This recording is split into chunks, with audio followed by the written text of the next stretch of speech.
Weekend Edition. The time now is 8:19 here on your Sunday morning, and we are talking about men's health, and especially about cancer. So I'm actually joined here by Dr. Goddard from Optimum Health and Jennifer Walsh with the Real Men Wear Pink campaign. So I want to start with you, Doctor. So tell me a little bit more about, we know cancer impacts everybody, but men deal with kind of some types of cancer. Can you kind of give us a little details on that?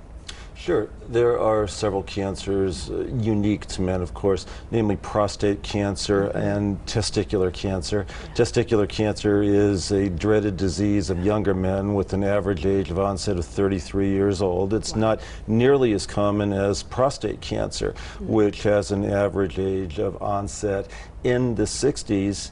And what makes it a difficult disease to assess is that it can be very, very insidious in onset.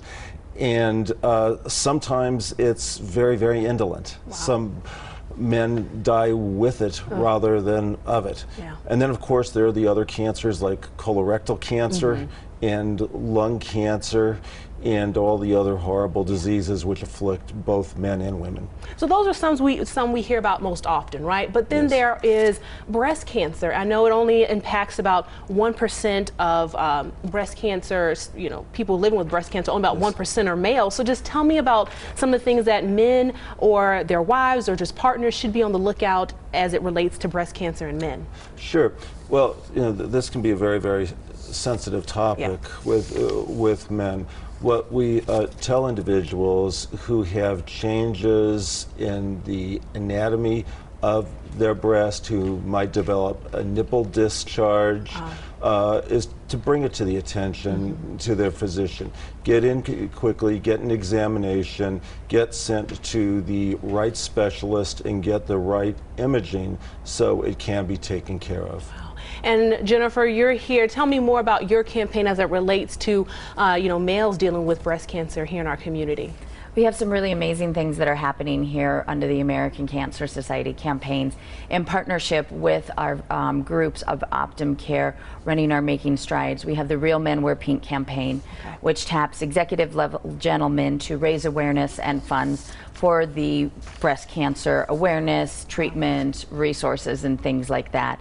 Two of the docs on staff with them, Dr. John Nahir as well as Dr. Macbeth, are also part of our Real Men Wear Pink, as well as other signature gentlemen, Rick Harris of Richard Harris Law, Nate Schweigert of NDL Group.